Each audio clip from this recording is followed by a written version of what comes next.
Good evening, everyone. Happy International Women's Day.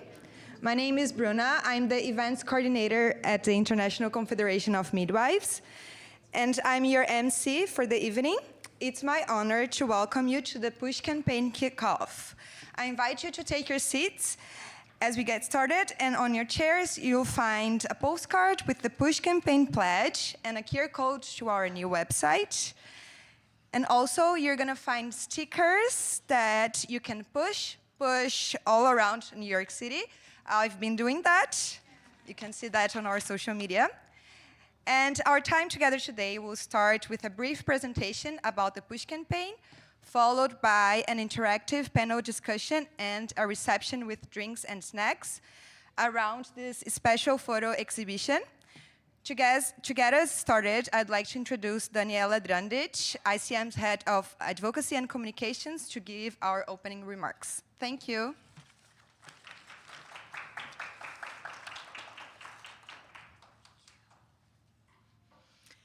Good evening and happy International Women's Day.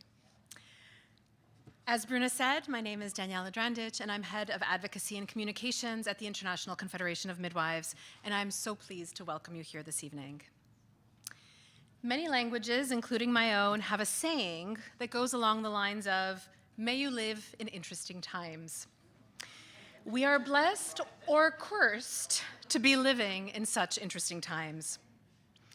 Women are more educated, more empowered, and more wealthy than ever. And during our interesting times, the consistent pushback that we've always faced has turned into a steamroller fueled by technology, patriarchy, and populism. International Women's Day was forged in a tragic fire that killed women and children just a few blocks away from where we are today. 114 years later, during our interesting times, we're bearing witness to powerful forces trying to erase this day of remembrance, activism, and power, to erase us, our struggle, and our progress. To paraphrase Martin Luther King, the ultimate measure of a person, profession, or organization is not where they stand in moments of comfort, but where they stand in moments of challenge and adversity. At the International Confederation of Midwives, we know where we stand, firmly alongside women and gender-diverse people, always and now more than ever. This evening, we kick off the second phase of the Push campaign, our global campaign for women-centered care, advocating for midwives as the way to get us there. Midwives are often the most trusted health professionals in their communities, particularly in settings where resources are scarce and in settings facing crises.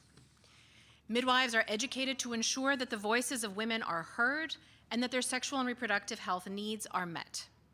Yet midwives face numerous challenges. Many are not recognized as leaders.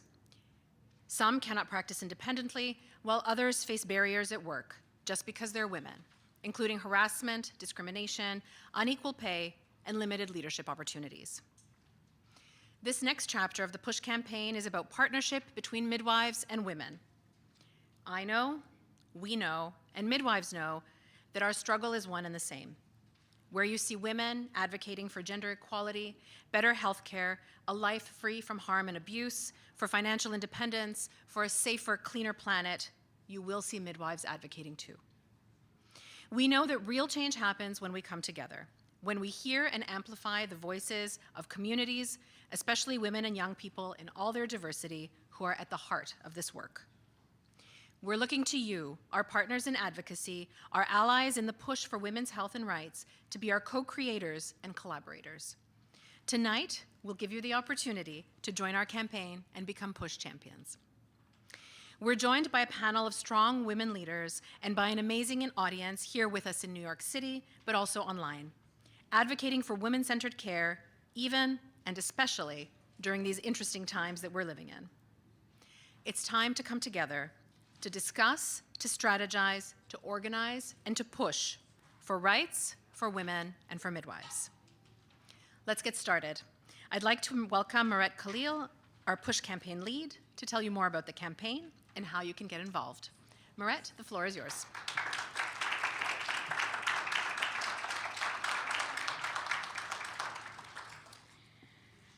Hello. and thank you all for joining us tonight. Happy International Women's Day. What a privilege and pleasure to get to share this day all together. As Daniela said, my name is Merette Khalil. I have the privilege of being the Push campaign lead at ICM. And I'm very honored to be your moderator for tonight's panel.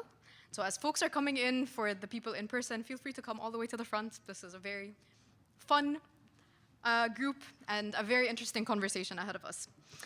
So I won't bore you with too many slides, but I'd love to give you a bit of an overview of how did we get here and what is the Push campaign really about before we welcome our incredible panelists for hopefully a bit of a spicy conversation tonight.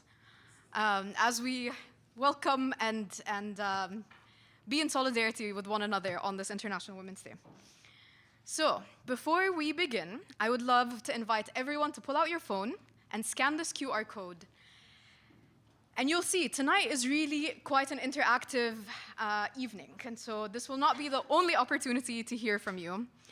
After our panel, we will also have a fishbowl activity where we want to hear even more from you. So to get us warmed up, I would love if everyone can put in 3 words, what does women-centered care mean to you?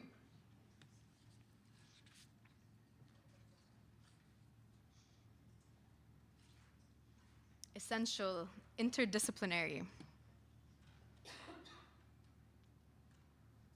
I'm glad it's working, so hopefully other words will be coming in.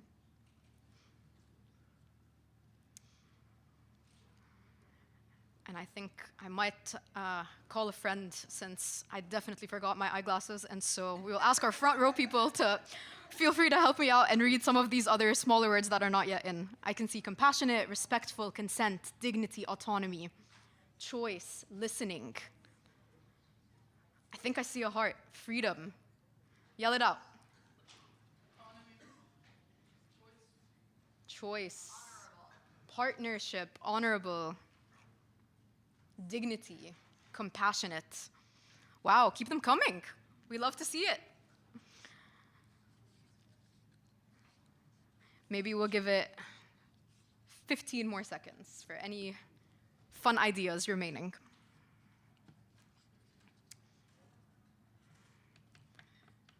Amazing. Thank you for all of those responses, and feel free to keep them coming. Maybe we can come back to that afterwards. So many of you in this room might be familiar with White Ribbon Alliance and Partners' last What Women Want campaign. This campaign was incredible, and I'm so happy to see some folks in the room who actually were participants in this campaign. You were mobilizing for this campaign. And many of you were advocates supporting for the results that came out of that campaign. So in 2023, White Ribbon Alliance and its partners, including ICM and others within our network, asked more than 1.3 million women around the world what they wanted most for their health and well-being. And as we see in our sector, there's a huge shift now to really center women's health. And so what those of us in civil society and those of us working in advocacy said, we love the guidelines and we love the strategies, and don't get me wrong, I myself am a researcher and a nerd, but not without women and communities at the center. We need to actually listen to what are the people we're actually trying to serve telling us about what they want to prioritize for their health and well-being. And it's really such a privilege to share that the youngest person participating in this campaign was 6 years old, and the oldest person was 103. So really looking to listen to women across the life course, representing all countries, all regions around the world, and really putting the mic back to the community to say, you are leading, you are the experts on what we're trying to do here. And this really incredible effort to try to listen really meaningfully to communities came to one of the first ever holistic women's health agendas that is totally based on what the community is asking for. And surprise, surprise, what women are asking for is for their health and well-being not to be fragmented, for it to be holistic, for it to focus on their whole person, for it to also not think of women's health as just the bikini areas, which we know a lot of funding is going towards. And I'm seeing lots of midwives and fellow health providers nodding in agreement. But that women's health very holistically means that we're looking at people as whole people. We're advocating for clean environments, for financial independence, for food across each of the categories in the top 5. That was one of the things that we were talking about. And so really at the core of the push campaign in this second rendition, as Daniela mentioned, it's really all about partnership. It's really all about shifting to say, in this next version of push campaign, we're seeing how midwives are listening to the demands of these 1.3 million women who put their voice in this campaign. And we're seeing where midwives are showing up to advocate with women and with communities broadly across these different areas, whether it's freedom from harm, whether it's protecting your reproductive rights, or whether it's many other things. So, why midwives?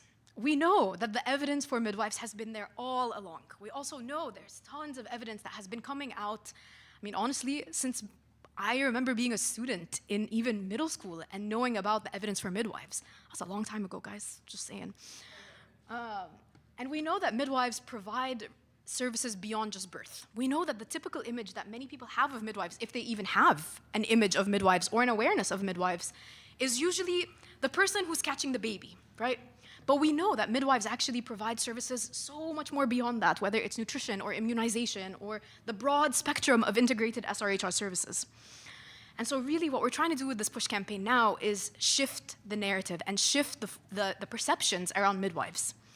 We also know that the evidence is huge. We know that midwives can save up to 4.3 million lives a year between now and the next 5 years. So we know the scale is not just individual dignity and autonomy and women-centered care like so many of you put in words, but macro-level impact. And so if we know the evidence and we know it works, and it's not new evidence, I see many colleagues who are researchers, whether you're UNFPA or other, who've been saying the same thing for decades. Now it's time to take action together. And so it's my honor to tell you and introduce to you tonight the PUSH campaign in its second rendition.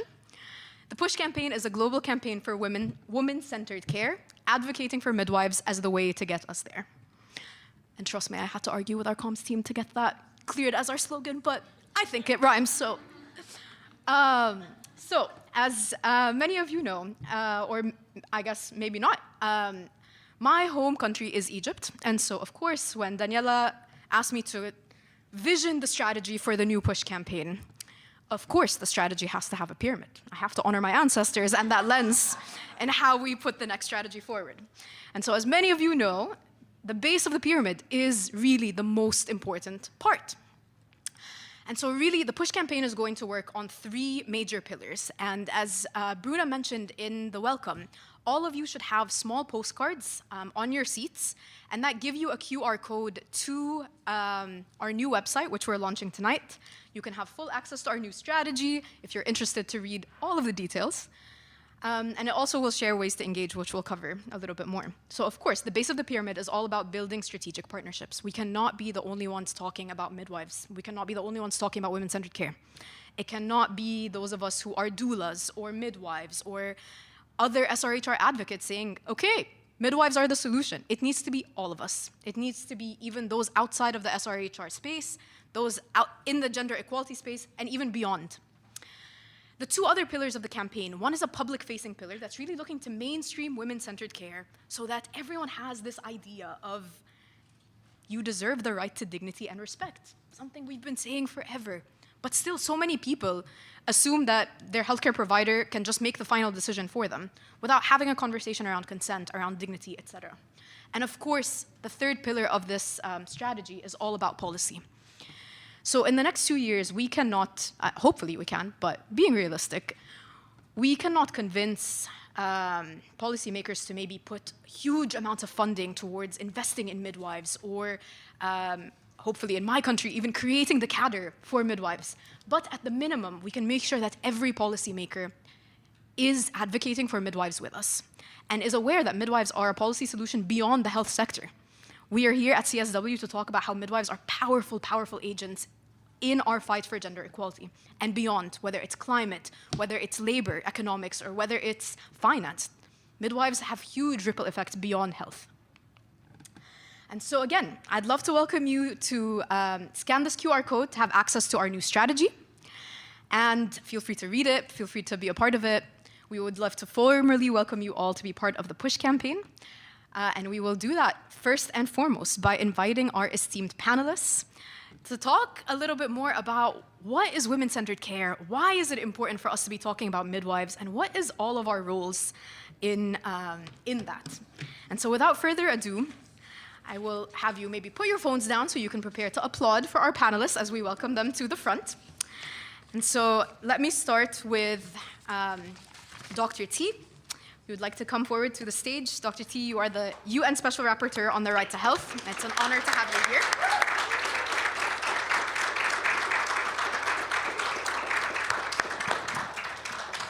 Maliha Khan, CEO and President of Women Deliver. It's a pleasure to have you here.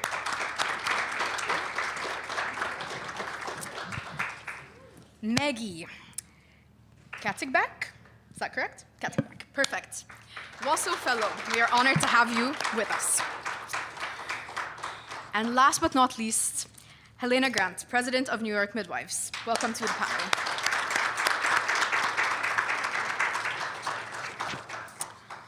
Awesome. I guess you're gonna put me right in the middle, huh? All righty, then perfect.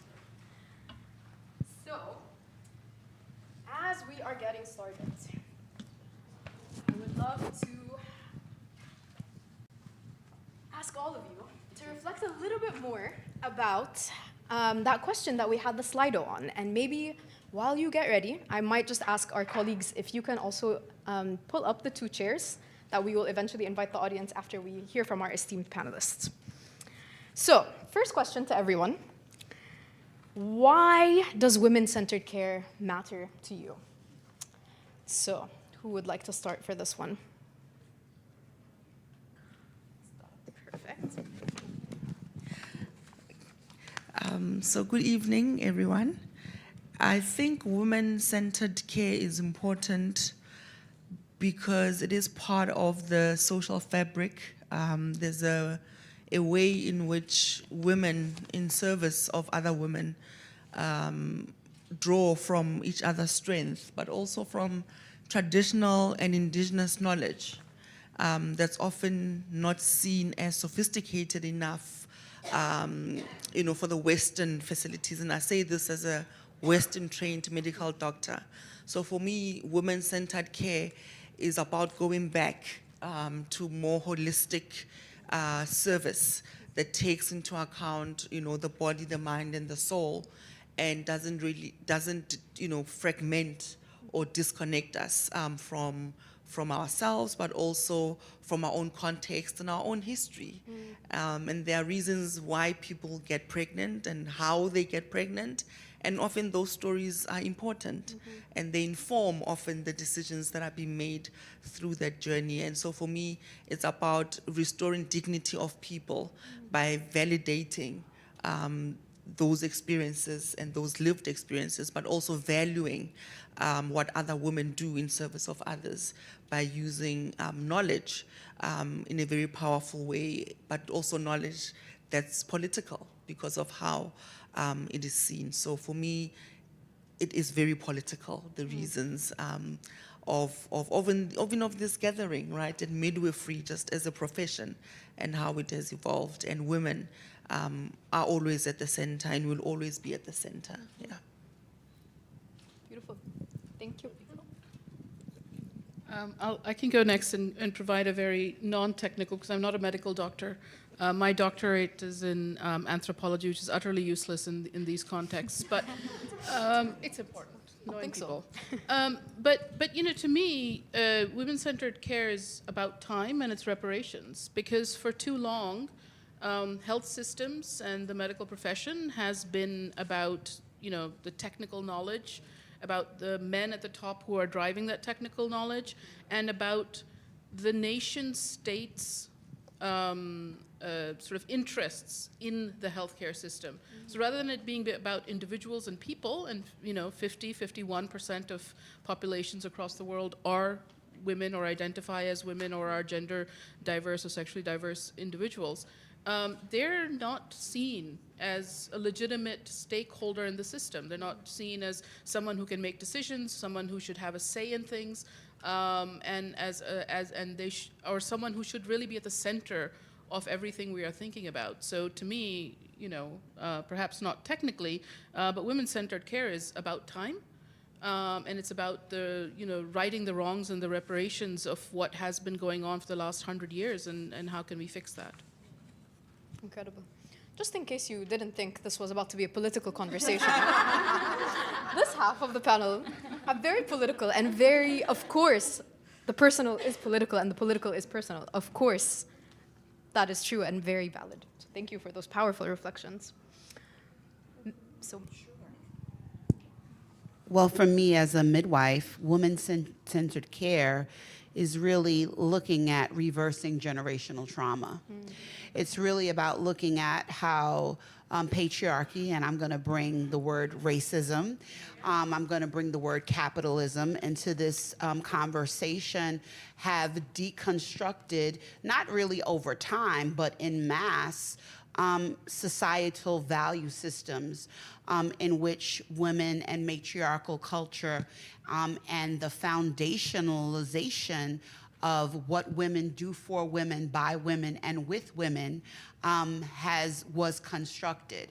And so when we think about, or when I think about what women-centered care means as a midwife, I instantly go to what a midwife does when she touches the body, when she listens, when she brings the family unit in, when she is at once the midwife, the nurse, the social worker, the doctor, and the doula all at once.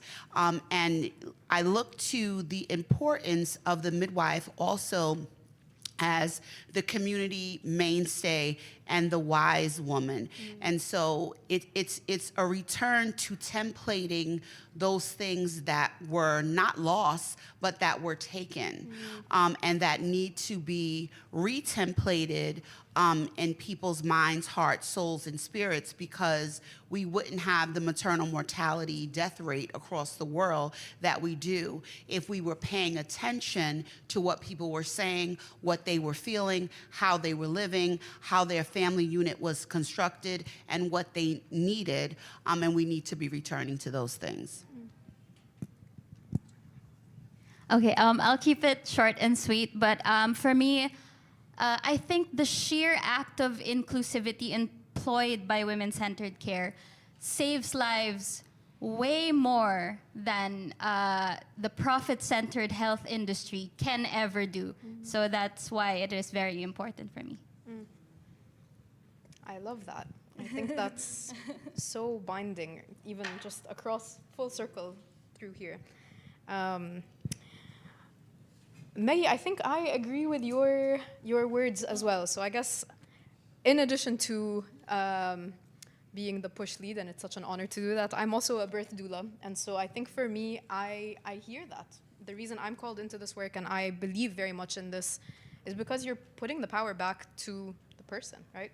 Like you said, Helena, to the person in all of their personness, in all of their dimensions, in all of their identities. So beautiful.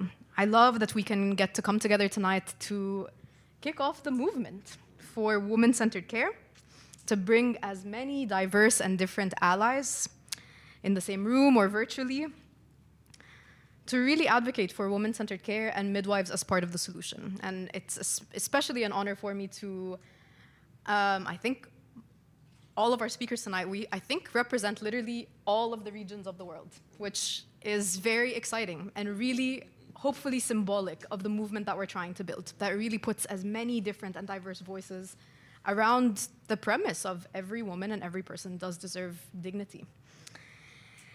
So, Helena, I think I want to start with you as the midwife on our panel. We've heard it said that midwives are partners with women. These are your words just now. And not just in healthcare, not just advocating for women in healthcare, but they're partners to women in their advocacy for sexual and reproductive rights, for various forms of social justice, and for their rights, whether that is the right to food, the right to housing, the right basic human rights. And so we'd love to hear from you an experience that illustrates this partnership between women and midwives, and based on that, what do you see as the role of midwives in advocating for women-centered care? Wow, you gave me a big question, huh? I told you it was going to be a fun panel tonight. I'm just saying. So I'm going to use the word should, because I can never be in a space and not tell the truth. And so these are things that midwives should do. So you asked me about a personal experience, and so I'm going to segue to that.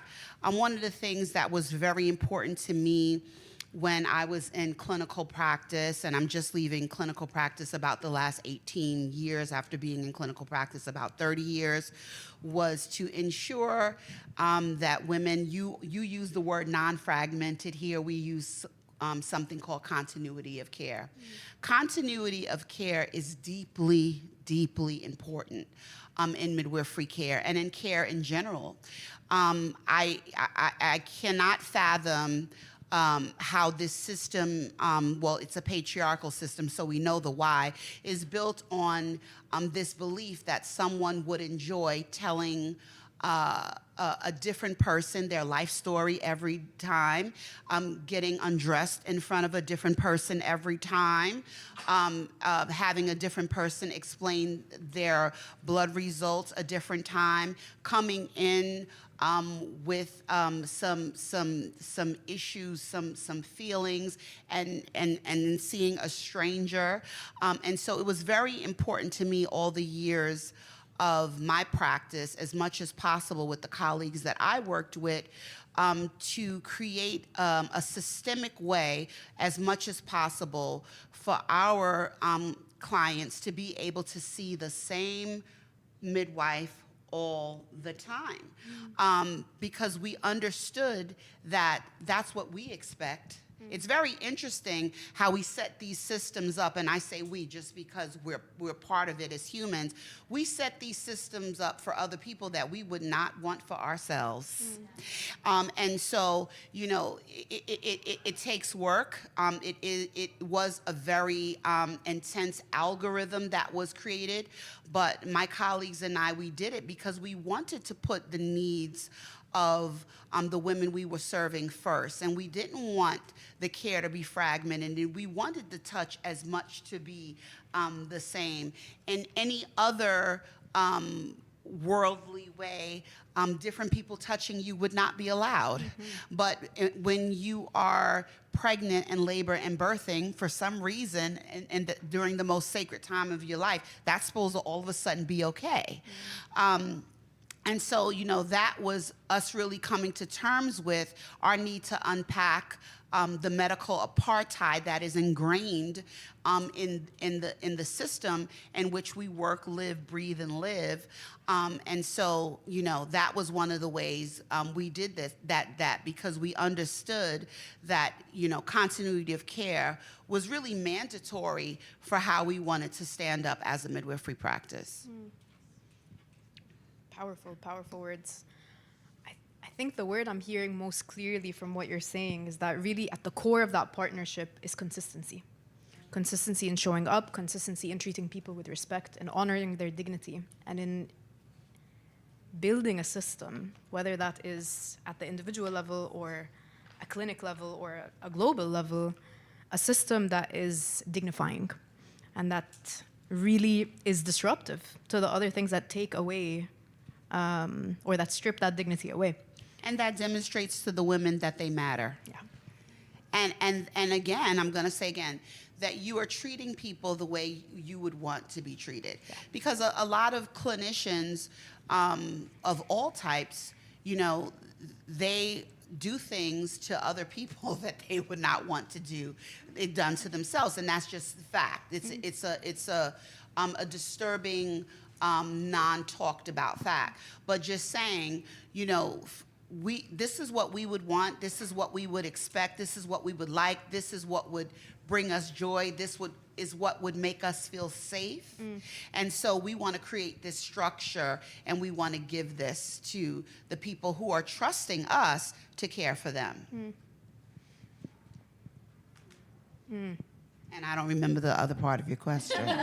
I think you got it. It was, how are midwives advocates for women? I think you definitely answered that through your powerful example. So maybe, I guess, from one clinician to another. So Dr. T, I think I'll pass it to you. You are the UN Special Rapporteur on the right to health. You're also an obstetrician or a physician. But I think my favorite qualifier that I've ever heard you describe yourself as is a movement builder. I saw a very lovely, beautiful reel of you the other day. I was like, that's where we start our question today. You describe yourself as a movement builder. So I think as we're kicking off the movement for women-centered care tonight, I would love to ask you that question. What does it take? What does it take to build a strong global movement that champions women-centered care and midwives in achieving gender equality, but even more broadly in achieving social justice? What do you see as the role of midwives in closing gender gaps, in contributing to stronger economies, cleaner environments? Because we know, at the end of the day, all of these things are deeply, deeply connected. So I love midwives because they taught me everything that I know as a medical student, as an intern, as a young medical doctor, almost 20 years ago now, but some of the fondest memories are from spending time with midwives. And of course, I call myself a movement builder because I never stay too long anywhere, but I'm really good at strategy and visioning and letting things then blossom. And I think that's my strength. But that requires listening. It requires a certain humbleness to the work, because you need to listen to the people who you claim you want to serve. And there's an importance about listening and disrupting the power dynamic that I was taught at medical school on day one, that we are the creme de la creme, and so we are the top of the food chain. And undoing that as a medic was very important because it was part of the connection that got me back rooted in community and rooted and caring about my patients' lives and what it even took for them to come to the clinic in the first place. And so building movements within the health system means being disruptive because it means going against the current. And so I advocate a lot for meaningful but also consequential participation. So the listening must result in some change. The listening must influence something.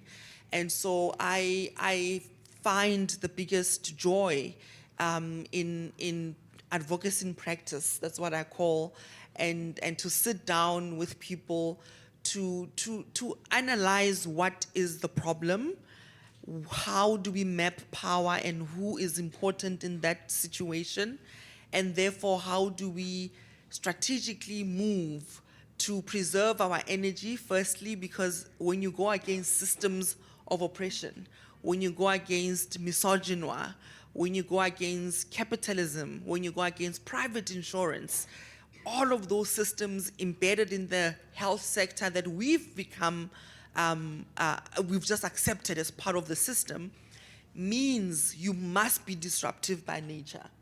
There's no other way of building movements that are just, that are about restoring dignity in a system that trains us ourselves by stripping us of our own dignity in the methods and the ways in which we are taught.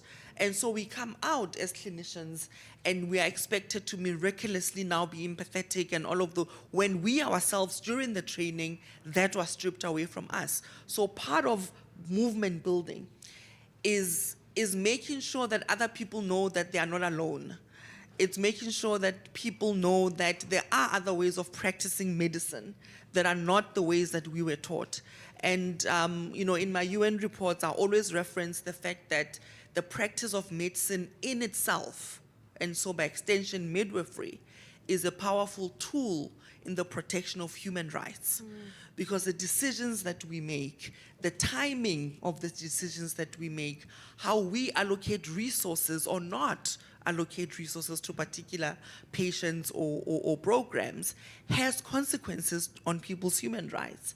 And so the power in building movements is that we need to be humble to know that we can't do everything on our own. But what's important and why that's also powerful is that we can have advocates in every corner where we need them, in health systems, in clinical care, in underlying determinants of health, in political leadership and parliaments and legislatures.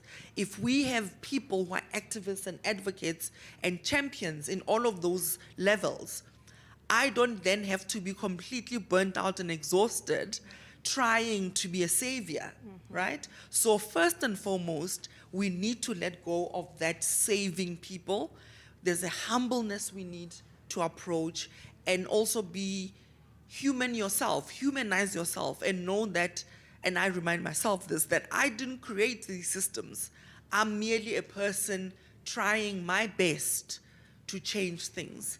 And sometimes, like today and the past few months of witnessing a genocide, I'm completely exhausted.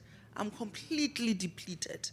And so it's about having to lean on each other as well. And that's why movements are important, because when I feel the way that I feel, I know that there's other people who have the baton.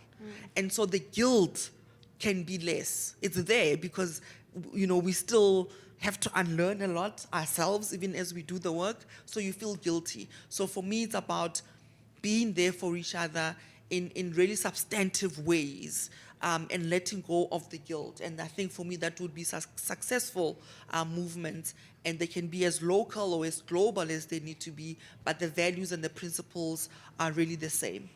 Yeah.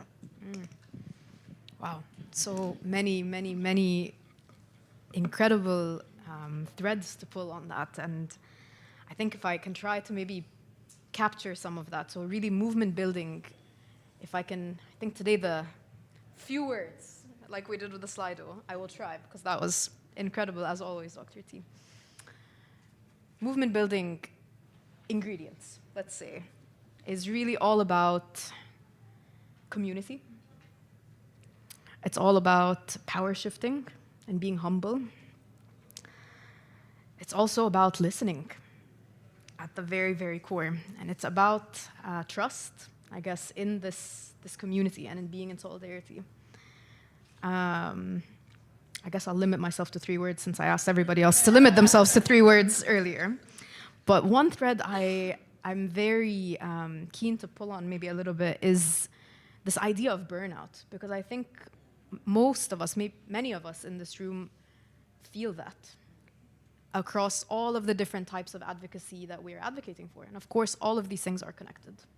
I think in the last 2 years, watching and becoming, unfortunately, so desensitized by watching so much violence, whether it is genocide in one country or many, unfortunately, around the world, but there's also the violence in the day-to-day life that many of us are also seeing, and the injustices that we are also watching.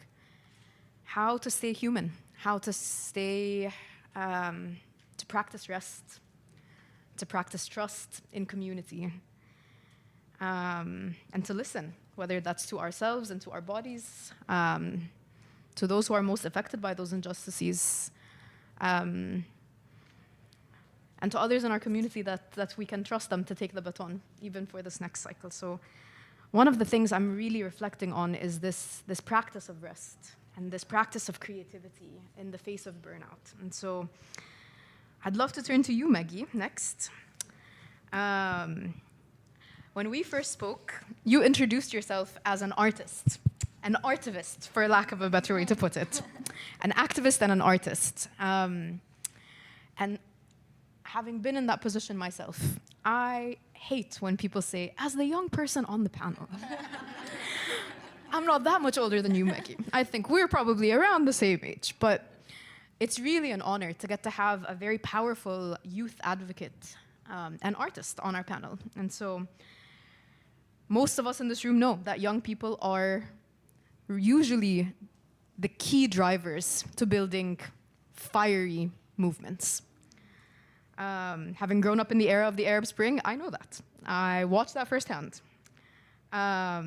We know that young people are the drivers of social movements. We are the disruptors most of the time. We somehow have to find some courage to have a powerful voice and an activism and a leadership, even in the face of systems that belittle and shut our voice away. So I want to turn to you and ask you to speak from your perspective as an artivist, as an activist and an artist. How do you leverage your art and your music for advocacy, whether that is in rest or whether that is in disruptive movement building? And maybe zooming from your experience, why is it important that young people are engaged in this movement for midwives and for women-centered care? So I think whenever this isn't the first time someone's asked me that question about art and activism. Whenever anyone asks me, I always start with the quote by Bertolt Brecht. So art is not a mirror that reflects reality, rather a hammer with which to shape it. And I see that as you mentioned, sometimes we can get burned out with a lot of the things that we're doing.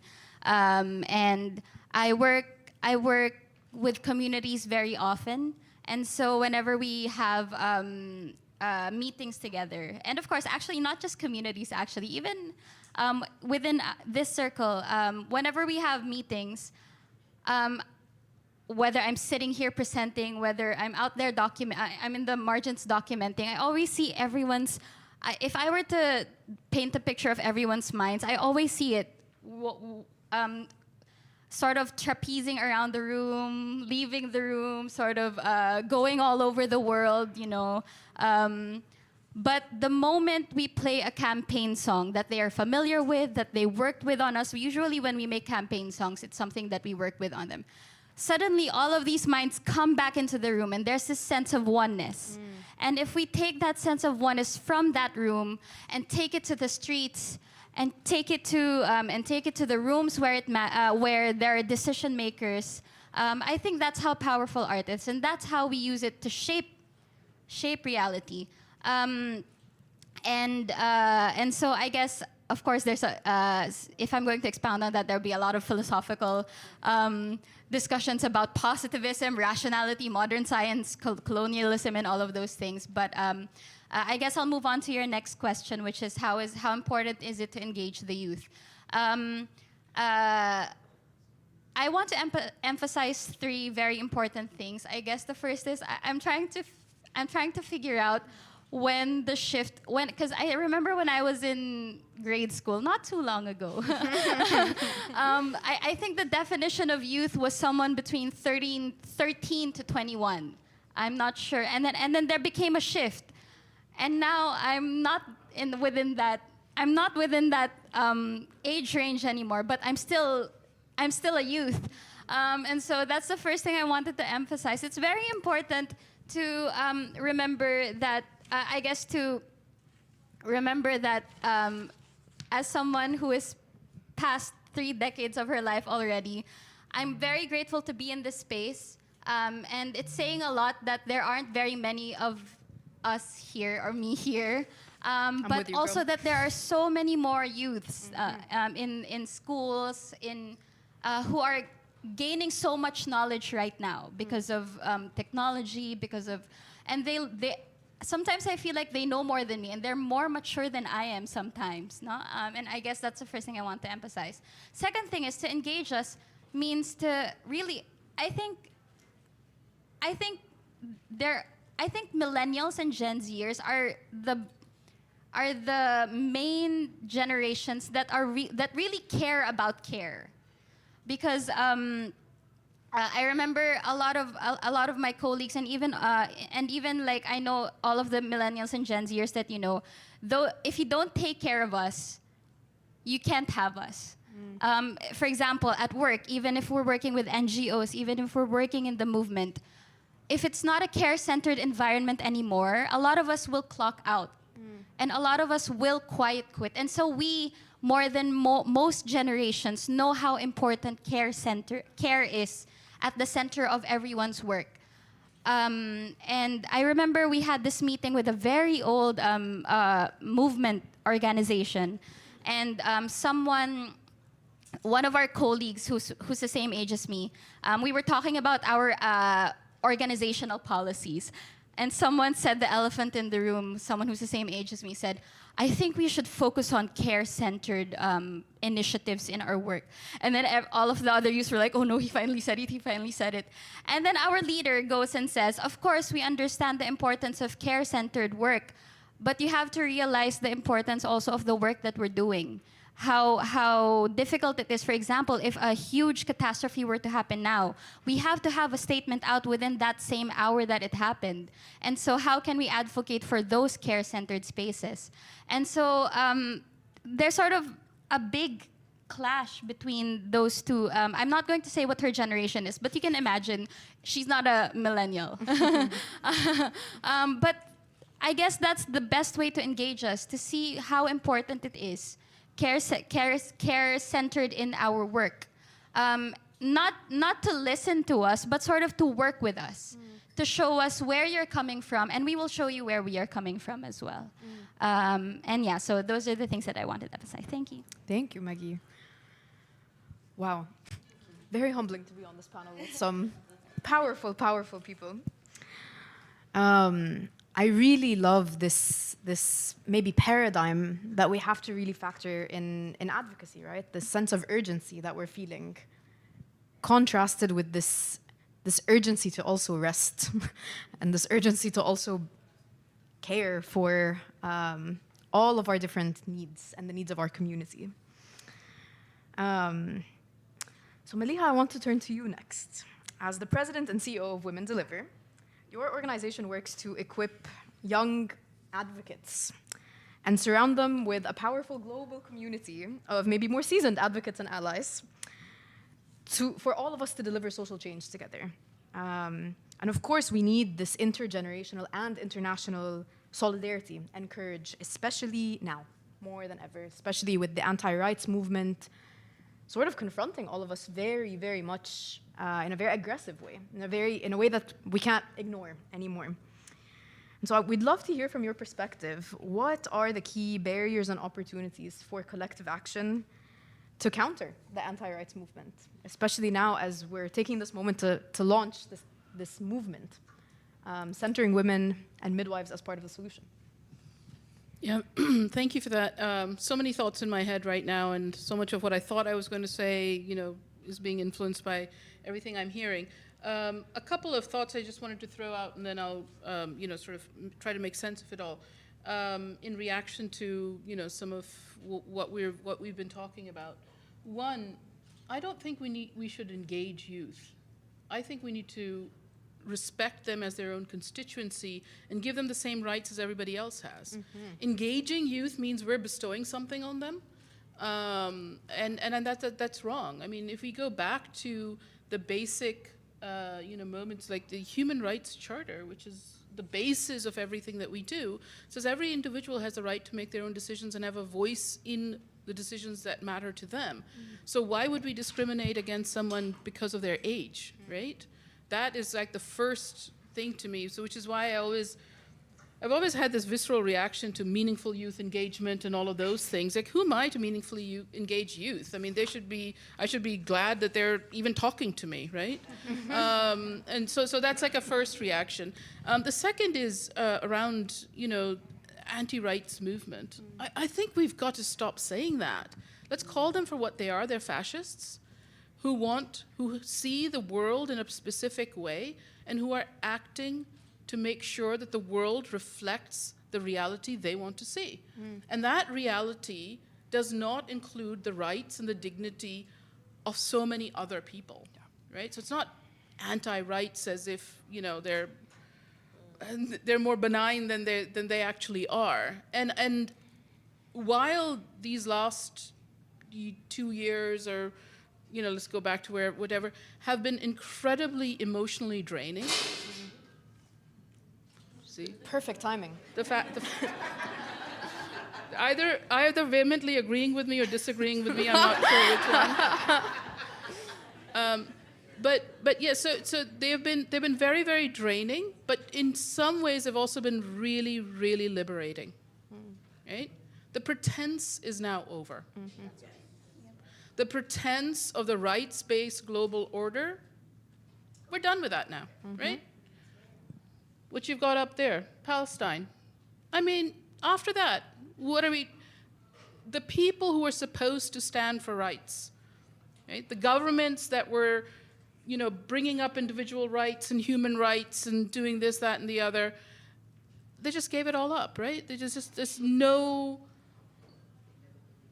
There's nothing to be said about it now. You failed humanity in the approach you took to that, right? You did not, you justified a genocide that was happening on TikTok. I mean, seriously, in which world? So when we put all of this together, when we say we want to build a movement, now let's imagine the world we want to see. So instead of being, let's engage youth, let's counter the anti-rights, let's, you know, try to do this, to me, is the moment where let the old world order crumble, because it wasn't doing what we wanted it to do.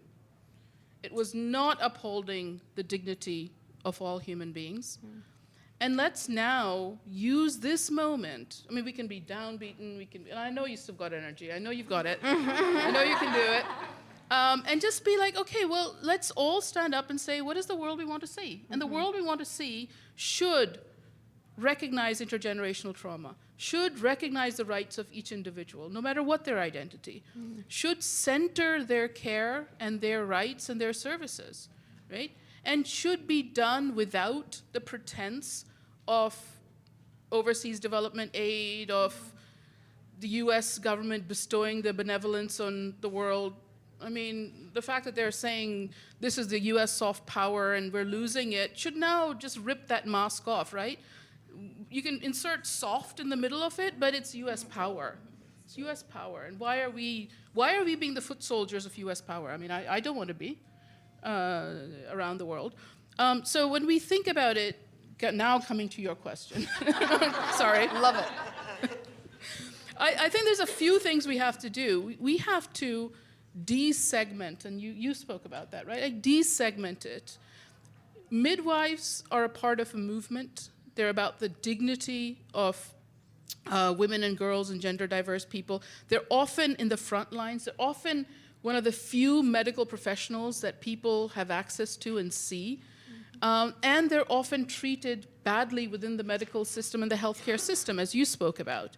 So that, to me, epitomizes all the things we have to turn on its head, right? So let's try to envision that world and try to build towards it, rather than going back to and saying, well, let's defend this and let's defend that. And I think if we were to do that and break down those silos, recognize the fascists for who they are, but also recognize that the majority of the world is on our side, right?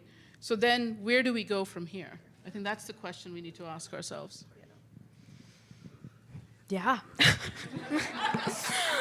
That is the question. Yeah. I think before we jump to where do we go from here, I would love to maybe turn the conversation to our audience. Many of you are partners in advocacy, and I'm sure most of you have something to say about everything that was just said. Thank you, Bruna. So, has anybody here ever done a fishbowl activity before? You could just put your hand up. All right, great, few people. So this is a really fun, very simple way to make dialogue. So we'd like to invite you, the audience, to come sit in those seats, sort of join our conversation up here. And we'll keep the interventions very, very short. I know I am standing between you and getting to mingle and network, so we'll keep our interventions short. You'll come up, you'll join our circle. We'll ask one or two, a bit of a disruptive question. We'll start with our panelists to take the first stab, and we'd love to hear from you. And then we'll go to Maliha's question about where do we go from here? Because we need to come up with a plan before we leave here. At least the beginning of a plan. So, audience, the floor is about to be yours. So if you are interested in giving a contribution to this, please, you are welcome to join us up here. But panel, my first question to you, building off of totally what many of you have touched on, whether it's midwives being treated poorly in the healthcare system, midwives being frontline human rights defenders, and because of that, being attacked, whether that is midwives being part of the care economy, and so not getting compensated fairly, or whether that is midwives as often the primary provider of often continuous dignifying care. So the question, Spicy want to start, why are midwives so undervalued? And how do we start changing that? So maybe I'll start with one of the clinicians or healthcare providers to start. I'm happy to go for that. I'm a person who thinks of things in terms of ecosystem, and so although I could talk about the worldwide ecosystem, I'm going to start with here, this United States of America, and midwives are undervalued here because midwifery was destroyed in this United States of America. If you know anything about midwifery, you know that midwifery is the mother of all professions. You know that midwives are the first public health professionals. You know that midwifery is one of two of the oldest professions for women in the universe. And so we have the making and foundationalizing of this country.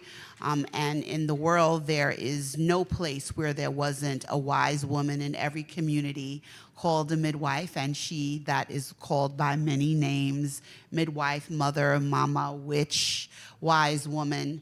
And so women, midwives were here when this landmass was colonized.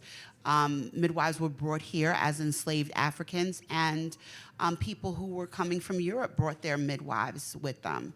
And so what we see in United States history is a destruction of the midwifery system, of the community healer. I would have to be standing there and doing a PowerPoint to get into that in the depth to really answer the question. But it was a definite strategic destruction that happened that was purposeful for the purposes of medical apartheid, for the purposes of experimentation on women, and for the purposes of experimentation on primarily the most vulnerable women, women of color, and immigrants who were seen as lesser. And so with that, we have the advent of the medical doctor. If you know history, it wasn't really a thing until like the 1600s. Like in ancient history, there's no such thing as a doctor. You know, there are midwives definitely throughout all cultures. And so this medicalization of women's bodies, experimentation of women's bodies became the way. And so midwives are undervalued because this is what we know. We know this way of being uncared for. Notice I said uncared for. We know this way of being uncared for. We don't know of this history. This is global history. This is worldwide history. This is certainly United States history. A lot of times when I'm doing lectures and I talk about the advent of the plantation system and I talk about our founding father, George Washington, a lot of people don't realize that George Washington, if you look at his slave roll, the only person on his plantation that was paid was the midwife. She had her separate place that she lived. She didn't live among the other enslaved people. The commodification of the human body was so important that on most slave rolls and plantations, the midwife was actually an enslaved person that was actually being compensated for what she brought. And so we don't know this history. We don't know how important the midwife was. We are used to being cared for this way. This is 100 years of psychological book burning about this history. And so in the modern day, the way even midwives a lot of times show up, they show up disconnected to and from this history, not knowing the history of this particular ecosystem and how within this ecosystem they need to show up to do all the things that we're talking about here. So it's really important to get grounded in the history of the world history and the history of midwifery in your respective ecosystem so that you can undergird yourself with that knowledge and use it to template all the parts outside of the physical in the way that you need to show up to serve. And maybe I can go on about the fact that medical doctors and the birthing process then became something that male doctors did, and obstetrics and gynecology as a speciality, of course, came about. But even the history of gynae and obstetrics is riddled with experimentation on black women and enslaved black women.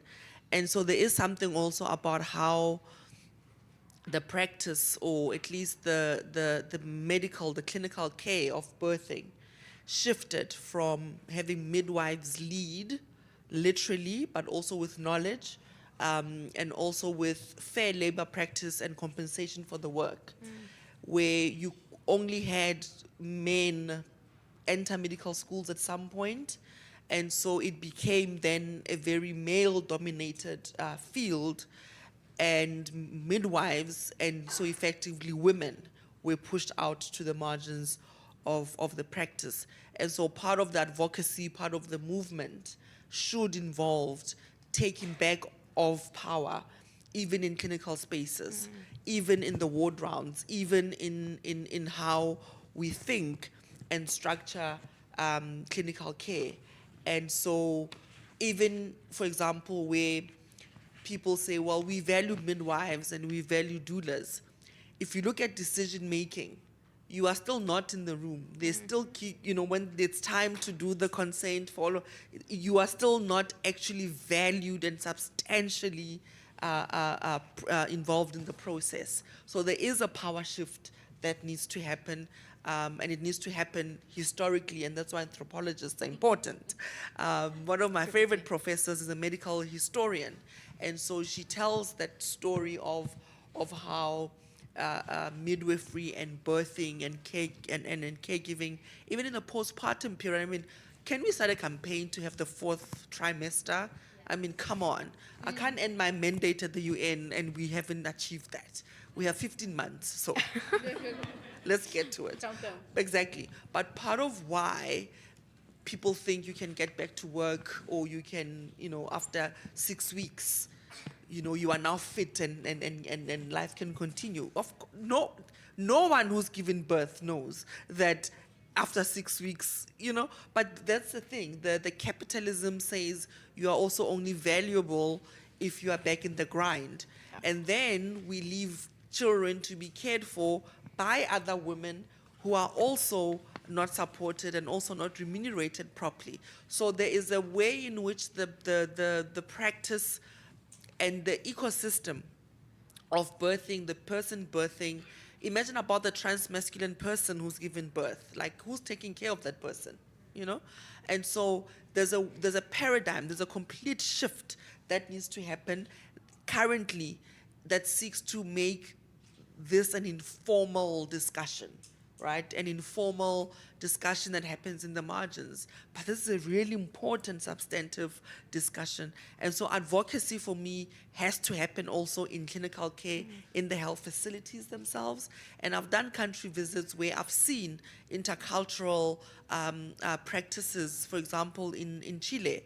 in the Mapuche community, where midwives and traditional birthing doulas are part of the clinical system. And in the ward, you have a space for all of the gadgets and the medical stuff, but you also have space for the drums and for the different tinctures and the powders and everything that's needed. And that integration is very important. And often we underplay the acceptable part of public health frameworks, you know, available, acceptable, quality care, affordable, but there's a acceptability element that we underplay. But midwives are crucial for that, because I come as a medical doctor, I see a patient for 5 minutes, I scribble some instructions, but the nurse and the midwives are the ones who stay with the patients all day. They're the ones who actually listen and hear the story and receive visitors, and so they know exactly in a deeper way what the patient needs are, and so they can advocate. And so I think for me, advocacy, of course, in health systems, in legal frameworks, is important as well. So important that I've dedicated this year's report to the Human Rights Council and to the General Assembly to positioning healthcare workers as human rights defenders, but protectors of the right to health. And in that report, we feature, thank you, a lot of it is centered around elevating back the practice of midwifery, but also fair labor practice and fair remuneration, and not making the issues fringe, informal issues, but very substantive issues. And part of the indicators for me as we move forward is to the extent to which the rights of healthcare workers, in this instance as midwives, are protected, respected, promoted, that enables and empowers them to do the best they can as clinicians. Because even at the moment, we are asking people who are already doing so much. We've normalized so much deficiencies in the health system that individual humans absorb. And so the more we want, the more we demand, we will never then come out of that burnout circle, right? We will never get the rest. And so I think it's important to bring the issues into the center, into the formal conversations, and not allow them to be relegated to just conversations about, oh, just women wanting gender equality. These important conversations about maternal mortality, right? That as Black women, no matter where you are in the world, your health outcomes are bad, period, right? Your class doesn't protect you, your money doesn't protect you. Serena Williams, Beyonce, all of them almost died in childbirth, right? If all of that and all of that they are and couldn't even protect them, can we then understand the kinds of power that women have to battle with every day? So I think for me, it's important to keep talking, to keep the conversation going, because again, when you allow the issues to become invisible, people then just forget them. But if you demand that our mental health becomes part of the indicators for a good health system, no health system would be a good system, because all of the health workers, and particularly midwives, are under-resourced, understaffed, commodities are lacking, and we know in terms of management of health facilities, they are not well managed. There isn't that stewardship in public health and resources. And so many midwives, by the way, take their own money to give to patients for transport. Many midwives take their own money to help patients buy clothes for their newborn children or formula milk for those who are struggling. So there's a whole social fabric, right, that midwives keep glued together. And we can't ignore the emotional labor as well that goes into this work. And I don't think we can ever be compensated enough, but there are standards in which we can definitely advocate and demand that they are met. Thank you, Dr. T. I am so glad that you are a push campaign champion, advocating for us at the highest levels. So colleagues, I have been informed that I have under 2 minutes to wrap up this panel. So I will invite all of you to reflect on this question. Why are midwives so undervalued? Because we know that they're part of the solution. And I invite you, as you are networking, to talk with your new friends and your new colleagues about how should we change the perception around midwives, because we know that they're part of the solution. And so with that, I want to pass it to Maliha and Meggy to close us with your question, Maliha. What do we do now? What is the solution? We know the evidence is clear. We know the time to act is now. The time to act has been now for a while now. And we know that it's not just governments, it's not just civil society, it's not just young people who are disruptors in the movement building space. It's not just midwives and healthcare providers, it has to be all of us. So as we are kicking off the campaign tonight and launching into CSW in the next coming days, where do we start? So I'll start with you, and then I'd like to give you, Meggy, the final word as you started us off last. So Maliha, over to you. I said I would talk about like maybe where we can go, and I think it is about breaking down silos, right? And I said that before. And then also, and if I can name it, stop fighting amongst ourselves. I think we as a movement have been too quick to, point. Well, you do this, so therefore we're not going to talk to you. You're a part of this, and we're going to cancel you. You said this word and whatever. So we've got to stop the fighting amongst ourselves. We've got to see, the issues of where they are, and really, really recognize that it's going to take everybody from Dr. T talking about it at the UN and normative setting levels down to the midwives who practice in the community, to those of us who are outside of the system but are talking about gender equality, to all the other segments, youth, the government, the private sector. No one said the private sector yet, but they're a very, very vital part of everything we're talking about. And they're not always the enemy. Let's also remember that. And just to be very clear about where does our movement need to go now, with this system failing where it is, and what is the new system we create? I'm reminded all the time of the Gramsci quote that, it's before the birth of the new world, this is a time of monsters. And this is what we're living in right now. We're seeing it. But it does mean that we can, imagine the world that's coming after, but only if we build it and imagine it. So Meggy, I want to ask you a harder question, if that's even possible. Where do we start? What's the first step in this call to action? You are right. It is a very hard question to answer because, as mentioned earlier, there is a lot of reasons why it's difficult for us to start, because there are a lot of shrinking spaces, lack of resources, and really just violence against us that makes it difficult for us to agree. But like the words mentioned earlier, and I'm sorry to give such a general answer, starting on this really requires a holistic approach. And why is that? Because earlier we were asking about why midwives are undervalued. It is because generally women's labor, especially in the care economy, is undervalued. Our competencies, our knowledge is silenced. And why? Why is that? It's because it's the tool for the patriarchs, the capitalists, and the colonialists to exploit us, to profit from our labor. That's why the private sector is also very important. And so it's not just targeting one sector. It really has to be a holistic approach that we come together. And I guess I also want to center the fact that in movements it's very difficult to remove the term engaging for youth, because within movements, it's very political. There's always leadership, and there's been an infantilization of the youth. Now, markers of adulthood have been so difficult for us to reach, housing, et cetera, but also within the leadership of the movements, it's been so hard for them to trust us. And I understand, because it's so hard to build movements. It's so hard to bring people together because of shrinking spaces, et cetera.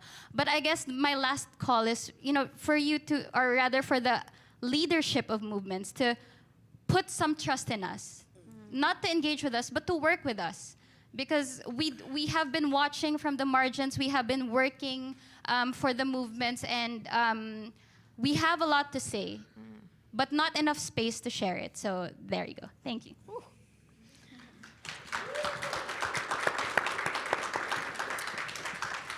Thank you for that beautiful segue, Meggy. And I think with that, I would love to invite all of you in this room to be leaders of this movement. So I would like to invite Daniela up as we invite our panelists to be the first women-centered care champions, and also invite each of you to become leaders of this movement.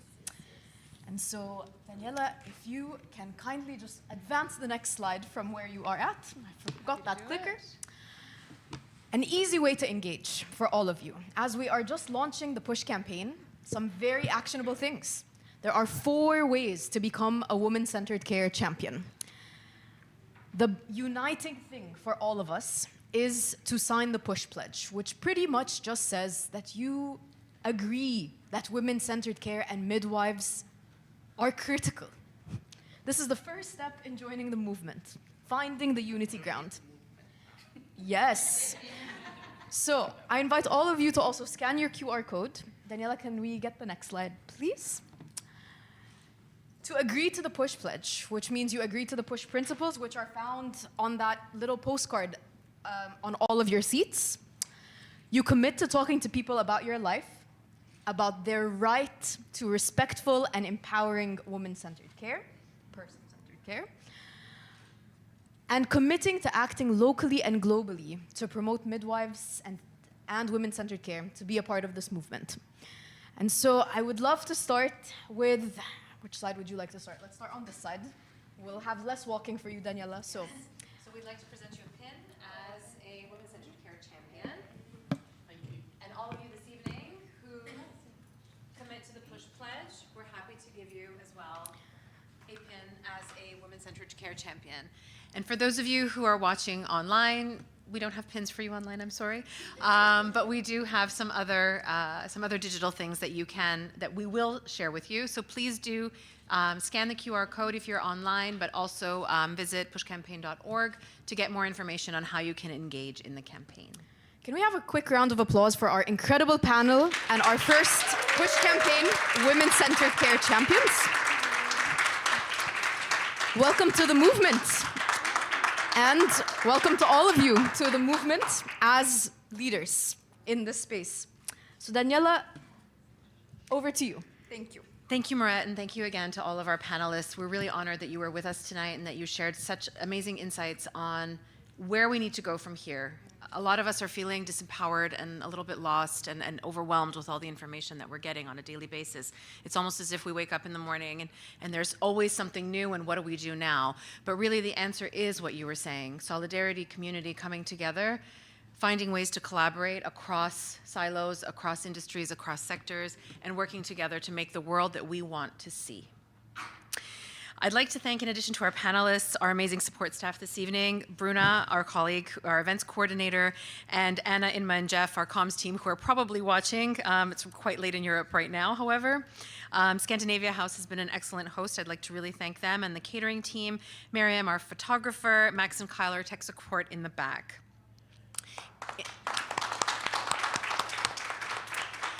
In addition to tonight's event, we are also really pleased to invite you, those of you who are attending CSW within the UN headquarters, to an exhibit that we are holding in Corridor 1B on the way to the cafe if you're at the UN building. So it's a really good corridor to be in.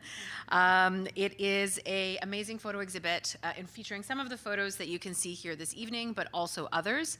And it will be open starting on Monday when CSW opens, all the way until the end of CSW. In addition, we will be offering those of you who have signed on to the Push Pledge the opportunity to be pinned and to receive a pin as a Push Campaign champion for women-centered care. But we're also going to be giving you the opportunity to take some photos here. We have some amazing photographers with us this evening to help us out. And we have some of these little signs about International Women's Day and being a women-centered care champion. Also invite you to enjoy their reception this evening. Scandinavia House has prepared a lot of Scandinavian delights for us and some wine, which I don't think is from Scandinavia, but everything everything else is. And please enjoy the evening, do network, and do discuss what do we do next. And Marette's last question, which was, remind me? How do we change the narrative? How do we change the narrative? So enjoy the evening. We look forward to chatting with all of you as the evening progresses. And thank you once again.